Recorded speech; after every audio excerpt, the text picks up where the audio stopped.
Maybe it's not as influential as before. It's not as potent as before. Kasi alalahanin mo, marami na din gusto maging presidente sa 2028. Alalahanin mo, at marami dyan ikakampi din nila. So, hindi yun, hindi, in fact, the people who say that, Sara is a shoe-in for 2028, maybe misreading the political. You have to understand, Gen Z, mga bagong botante, maraming surprises.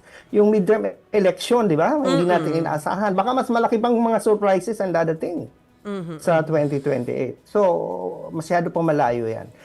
So, I think the reason why the Dutertes are doing this is because they want to, kaya pang-priming ng pangalan nila. Gusto nilang ma-boost. Kumbaga sa booster. Pag-usapan, mag-create ng drama, mag-create ng sympathy. Kasi sa totoo lang, politically, ang alyanse nila kakaunti eh. Kung titingnan mo yung political class pagdating sa Congress, sa Senate, ilan lang ba ang kanilang kaalyado talagang tunay? Ang maingay lang naman yung social media supporters nila.